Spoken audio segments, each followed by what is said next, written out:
Welcome to Bhavashree cooking channel. இன்றைக்கி நம்ம பார்க்க போகிறது வெண்டைக்காய் சாம்பார். அதுக்கு தேவையான பொருட்கள்: வெண்டைக்காய் ஒரு 5 பீஸ் வெட்டி வச்சுருக்கேன், 4 தக்காளி, கொஞ்சம் சின்ன வெங்காயம் 2 அரிஞ்சு வச்சுருக்கேன், 5 பச்சை மிளகாய் வெட்டி வச்சுருக்கேன். வாங்க இனி எப்படி பண்ணலான்னு பார்க்கலாம்.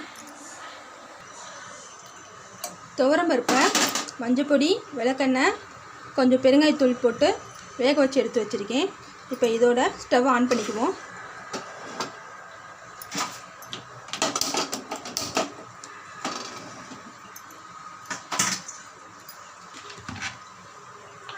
நறுக்கி வச்ச தக்காளி, வெண்டைக்காய்,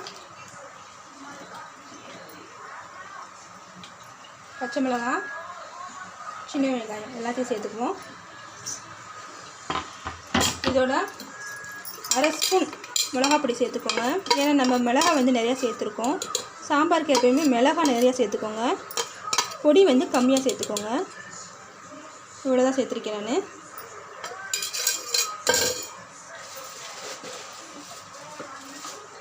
தேவையான அளவு உப்பு சேர்த்துக்கோங்க, கிண்டி விட்டுக்கோங்க.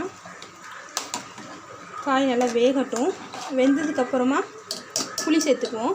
புளி வந்து ஒரு சின்ன எலுமிச்சை சைஸ் சின்னதாக ஊற வச்சு எடுத்து வச்சுருக்கேன். காய் வேகட்டும், வெந்த பிறகு புளி சேர்த்துக்கலாம். காய் வெந்துருச்சுங்க.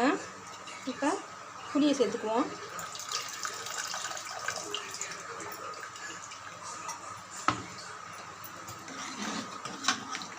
நல்லா கிண்டி விட்டுக்கோங்க. நல்லா கொதிக்கட்டும். சாம்பார் நல்லா கொதிச்சிருச்சுங்க. இப்போ தனியாக எடுத்து வச்சுக்குவோம். இப்போ இதுக்கு தாளிப்பு சேர்க்கணும். அதுக்கு வடச்சட்டி வச்சாச்சு. எண்ணெய் சேர்த்துக்கலாம். நல்லெண்ணெய்.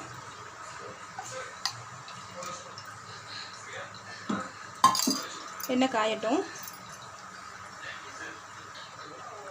கடுகு, சீரகம்,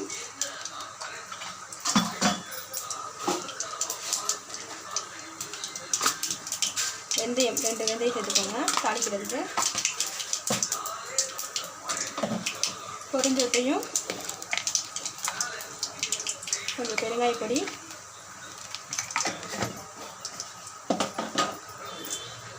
கொஞ்சம் கருவேப்பிலை.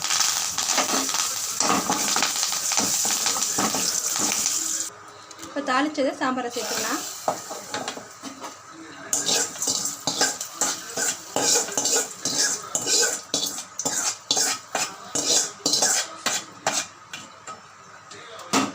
நல்லா கிண்டி விட்டுக்கோங்க. இப்போ இதோட கொஞ்சமாக கொத்தமல்லி சேர்த்துக்கோங்க. கொத்தமல்லி சேர்த்துக்கலாம்.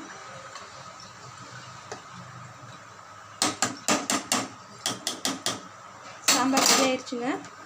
நீங்களும் வீட்டில் ட்ரை பண்ணி பாருங்கள். ட்ரை பண்ணி பார்த்துட்டு எப்படி இருந்துச்சுன்னு கமெண்ட்ஸில் சொல்லுங்கள். மறக்காமல் பவஸ்ரீ குக்கிங் சேனலை சப்ஸ்கிரைப் பண்ணிடுங்க. தேங்க்யூ.